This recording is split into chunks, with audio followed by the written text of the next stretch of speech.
everyone, welcome back to another video. My name is Alexandria and I just got back from church with my husband and we have been feeling so good this morning. We had a beautiful, wonderful message and it just inspired me so much, and it also reminded me that I need to come and do a kind of like an update video because it's been so long and there's gonna be videos that are getting posted on a consistent basis. So I just wanted to kind of give some updates.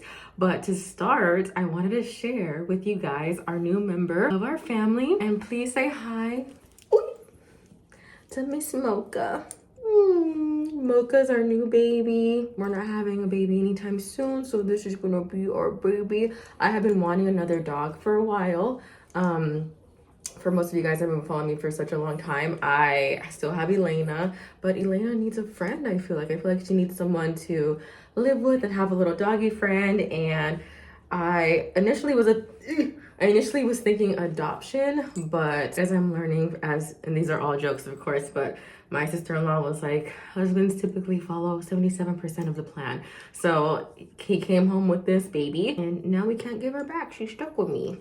I just wanted to introduce and say hello, say hi, baby.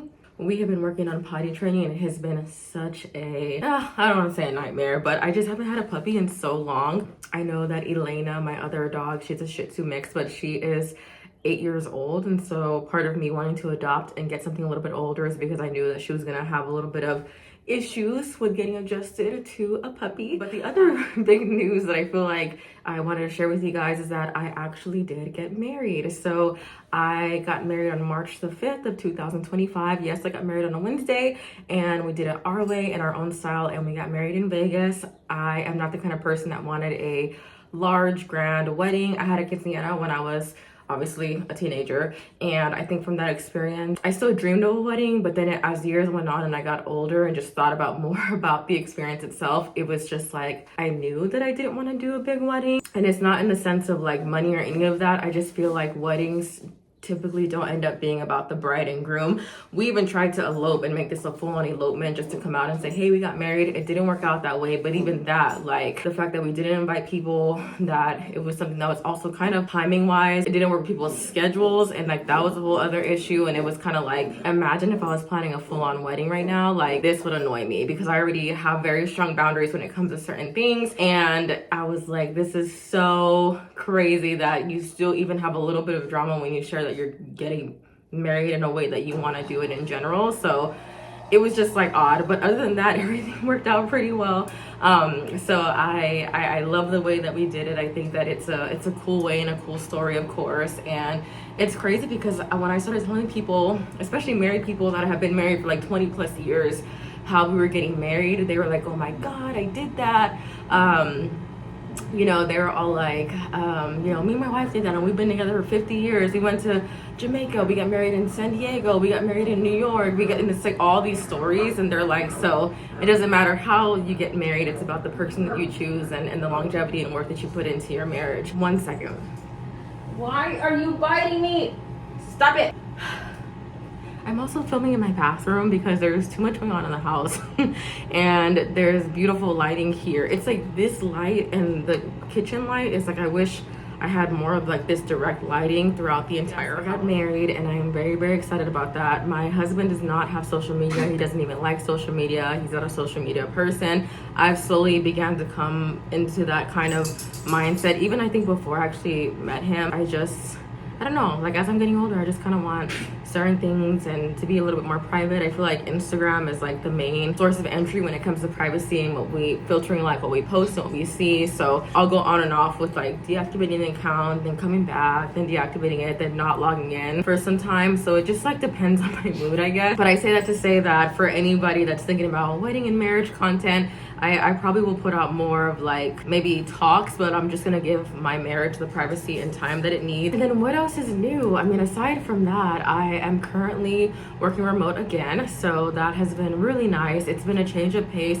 I'm still a talent acquisition specialist, but I'm now in a lead role. It's pretty nice to started getting some experience with leadership, management of people, like kind of going through difficult conversations more on a structured kind of a way. We have a pretty large HR team and our team is growing and expanding. I'm really grateful to have this experience and to be working with my previous leader that I had before. I feel very grateful for that because I think that she's definitely someone who pushes for success and wants people to be successful in any avenue that they take, especially when it comes to your career and connections and education and things like that. So it's always good to have a leader like that on your side. And I feel like it's been a huge 180 compared to my last experience as a TA specialist. It did take a couple of conversations. I knew that I would love to have come back and worked for her as well and be a part of her team, but I wasn't sure about the role itself, specifically because I just had such a horrible experience with the previous company I was at. Long story short though, they pretty much outsourced our recruiting and HR team. So I think I'm not 100% sure, but I think the direction was just to have something more on site compared to having like remote people and things like that. And so the company I work for now, we're at about 1,100 employees. We got about 45-ish locations in 40 different states, including like Canada, Hawaii, and Alaska. It's very busy. It's not as stressful. I will say that the professionalism here is way different. It is construction still. I ate my words. As I said, I was probably going to leave the industry, and here I am again. The type of construction is very different. It is concrete demolition. I don't just recruit for project managers and estimators here. They have account managers, business development. Like, it is a very large scale business. Like, it's very, very different. Corporate is already established. It's private equity. It's just in a realm of where I think I would have wanted to have gone in general with my career, to be part of something a little bit larger. In the interim of everything that happened, I did take a role as an HR coordinator for Hyatt Hotels, and it was an experience. I think it was just good to keep money coming in, but I was very bored and I felt like the pace was very slow. And my biggest pet peeve is hiring HR coordinators and not knowing what to do with them, because this is probably the second role that I've had that I had to take as a temp interim after being laid off. And it's like the HR coordinator is just a party planner.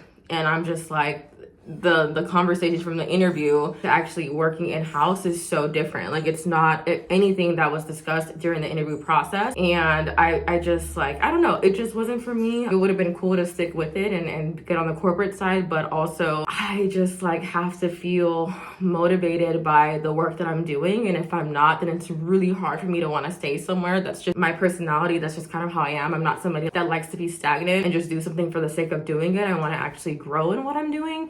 So I think that that's been a huge factor moving forward in what I'm looking at, my career scope, where I want to take it, because right now this is just only the beginning. I am making the most money that I've ever made at any company before, and I am very pleased and happy with where I'm at in my career. And I feel like there's just so much yet to come, and I want to make sure that I'm prepared for that and that I am able to take care of myself, my mental, and everything else, staying relevant in education and getting certificates and things like that. A lot of those things got placed on hold several times because of the situation that I was in, lack of funding. Like, if I know I had my savings now had to go to bills because it was not working. It was just all of these changes happening at one time. For my husband and I both, we're just in a place of, okay, what's going to be the next step? What do the next 5 years look like for us? I am not planning on having children of my own anytime soon. And I just think that takes away from just like the growth aspect. I'm not saying that it's not doable. I definitely commend women who are mothers and who go to work and go to school and take care of kids. It is a very hard and rewarding job. And I also just want to give my marriage some time to grow and foster. And I think that the one thing that I kind of wasn't really prepared for was the fact that everybody, it feels like, asks you when you're married, like when you're having kids. And I thought y'all were exaggerating about that, but that is real. I love children. I want children of my own. Having a child of our own right now together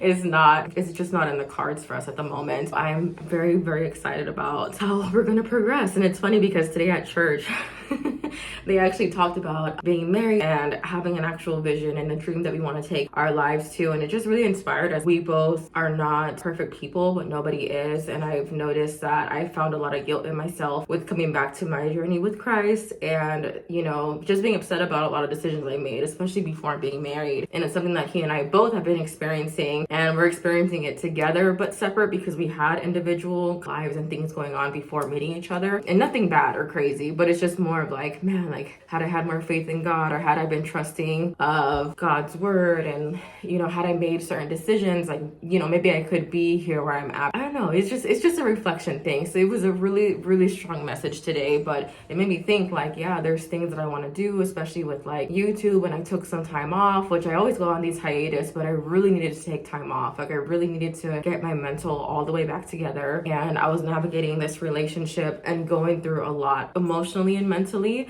and I try not to put anything on him. I feel like my downfall tends to be the fact that as the eldest child, as somebody who has grown up with a lot of responsibilities and a lot of expectations, it's really hard for me to lean on somebody else, and it's very hard for me to open up. I do get a little bit more uncomfortable when it comes to sharing my feelings, and even with friends, like I've learned like really just to keep my life private and as private as I can keep it when I'm going through things, especially because I do get very emotional, and so it's just not a side of me that I like people to see publicly. And with my friends, I would go through like these crazy things in my early to mid 20s, and then I wouldn't tell them till afterwards, and they'd be like, why didn't you tell us? Like I never knew you were even going through that. So I'm learning to kind of open up a little bit. Of course, all in reason though. Like I'm not gonna just open up for everything and any little thing. It's just more so like if I really need the advice, or if I really need the direction, or if I'm struggling with something that's on my mental, then talking to someone to talk it out, whether it's a therapist or a friend that I can trust and who just knows me and gets me, then it's one or the other, versus just going through things by myself. So I was really going through a lot between like last July all the way up until probably like mid-November. And everything started turning around once I got this job, because I was so stressed, and I felt like I was more stressed at the fact that my career seemingly was being on hold, and I couldn't really handle that feeling. I didn't know how I felt about that. I pride myself in the success that I have, and it's just a personal thing. It's not to be like, oh, like I'm better than this person. I don't know if that makes sense. It's more so like me, like I'm always in competition with myself, and it came to a point where I'm like, am I pushing myself too hard? Am I not taking care of myself the way that I thought I was? Am I making the right decision? Is this the career for me? Like all these things, because I had an accumulative of like situations that just happened to me throughout my career that just kept trying to take me away from HR. And I'm like, I know that I'm good at this. Like I know that I can do it. I just need the right guidance, and I need the right leadership. And I would pray, and I was going through other things emotionally and mentally, where I was like struggling with a little bit of depression, and then moving, and all these fast changes that happened so quickly that really just took me out of being mentally like present and taking the time to take care of myself and just not worry about put things out there. And I've always been like that, but just worrying about trying to put things out there for the sake of putting something out there, like that's just not me. I'm very authentic in who I am. It's a gift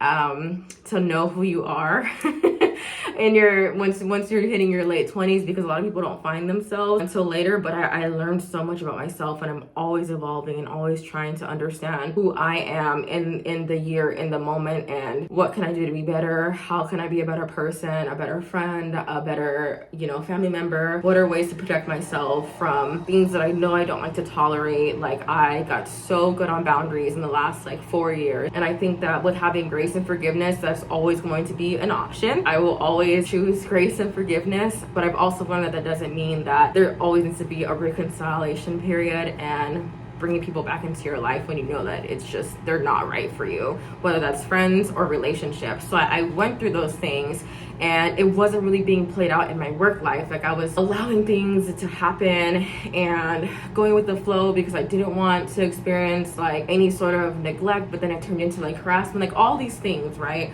And so I've learned to have more of a voice. And something that my current leader now has told me is that she was like, when I met you and I interviewed you, you were this giggly, like, shy person, which is crazy because I'm very extroverted. But she was like, I think it was just also confidence, like a confidence thing in yourself. And she was like, but you came back to me, this woman who knows what she wants and who knows what she's doing, and you're so smart, and the guys up here, they respect you, and they love the way that you communicate with them, how involved you are, how interactive you are. And I will say that I felt the shift coming back to this role, just because of the horrible experience I had previously as a recruiter. I will say that I came back strong with lessons learned, and I really just don't have anyone else to thank but God for that, because I feel like what I went through was a learned lesson that was only going to make me stronger. And I am way more direct and outspoken when it comes to work and processes and policies. And I feel like I always had been, but again, that last company just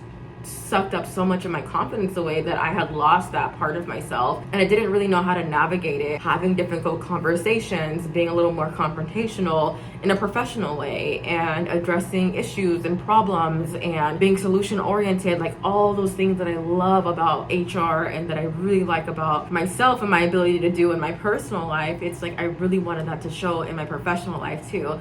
So I'm finally in that place to do those things. So it has just been smooth sailing. I will say that I just feel like crazy because there's so much going on and there's so many changes, and every time I get on camera to give you guys updates, it's like the most dramatic things I feel like happen, but it's all goodness and love, and I'm so happy to be where I'm at right now in my life and with my husband, and us just pursuing new things and trying to get some things together, trying to navigate, you know, complicated situations that come up and things like that. I think is so important. And that's pretty much it. I mean, there's nothing more, nothing less, and I'm glad that I'm getting back into my faith and that I have been leaning on God more than anything for my success and, again, just life navigation. But I mean, I was going through it. I definitely just had some pretty rough experiences, so I am so glad that those things are getting better.